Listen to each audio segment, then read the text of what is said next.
Rasa takut yang berlebihan. Pernahkah saudara mengalaminya?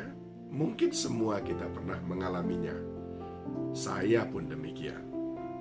Tetapi pemazmur berkata di dalam Mazmur 56 ayat 3-4, waktu aku takut, aku ini percaya kepadamu, kepada Allah yang firman-Nya kupuji. Kepada Allah aku percaya, aku tidak takut. Apakah yang dapat dilakukan manusia terhadap aku? Ketika Gideon dipersiapkan Tuhan untuk menyerang musuhnya, Tuhan memisahkan pasukan-pasukan yang penakut dengan pasukan-pasukan pemberani, sehingga hanya tinggal kira-kira 300 orang dari puluhan ribu pasukan yang tadinya dipersiapkan. Sedemikian seriusnya tentang rasa takut. Sebab kalau kita berjalan dengan sang penakut, pastilah kita pun akan terpengaruh menjadi orang yang penakut. Padahal rasa takut adalah penghalang kita untuk merebut kemenangan sesuai dengan Tuhan janjikan. Rasa takut membuat kita tidak dapat menikmati apa yang Tuhan sediakan di depan mata kita. Mengapa demikian? Karena satu, rasa takut membuat kita akhirnya khawatir.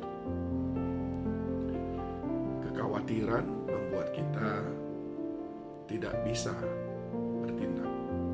Yang kedua, rasa takut membuat kita cenderung berkompromi dengan sesuatu atau seseorang yang mestinya kita taklukkan.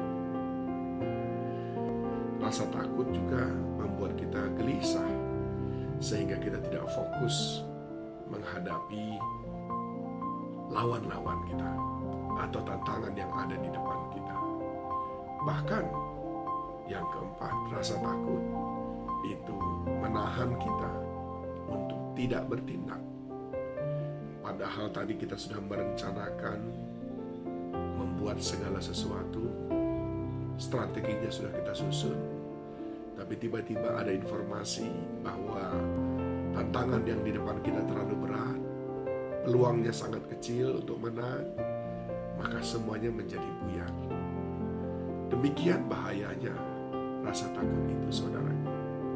Tetapi pemazmur mengajari kita apa yang harus dilakukan. Yang pertama, tadi dia berkata, pelihara iman percaya kepada Tuhan. Itu adalah kunci pertama mengatasi rasa takut. Mengapa? Bersama Tuhan kita cakap melakukan segala perkara. Mengapa? Di dalam Tuhan tidak ada yang mustahil, sebesar apapun tantangan itu. Bagi orang yang percayalah, ada mukjizat-mukjizat yang melampaui akal pikiran kita. Bagi orang percayalah, ada terobosan-terobosan yang Tuhan akan sediakan, yang tidak pernah kita pikirkan, tidak pernah kita lihat, tidak pernah timbul dalam hati kita. Itu milik orang percaya, karena Tuhan bekerja dalam hidup mereka. Bukankah sering sekali Tuhan berkata, jadilah seperti imanmu. Yang kedua adalah ketika tadi pemazmur berkata, kepada Allah yang firman-Nya kupuji.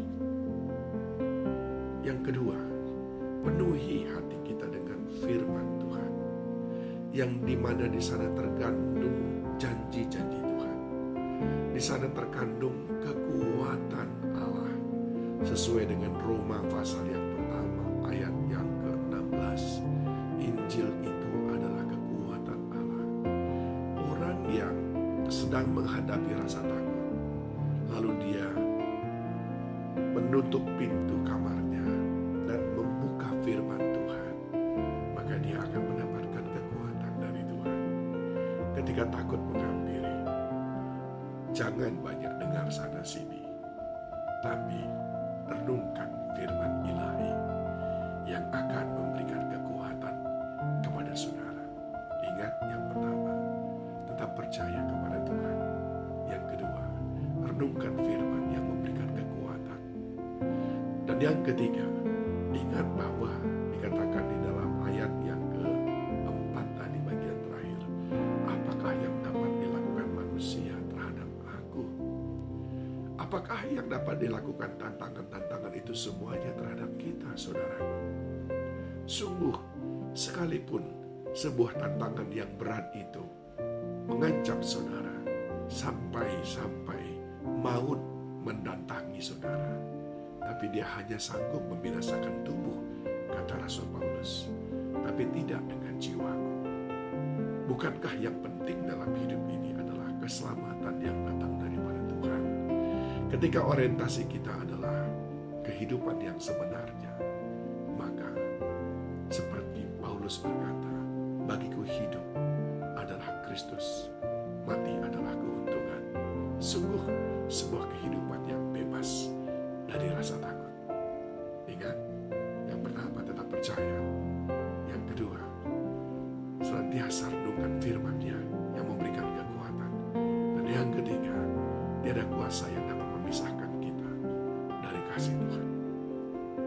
Dan kalaupun kita di dunia ini mengalami berbagai macam tantangan, ada kemenangan besar di surga yang kekal sudah menantikan kita.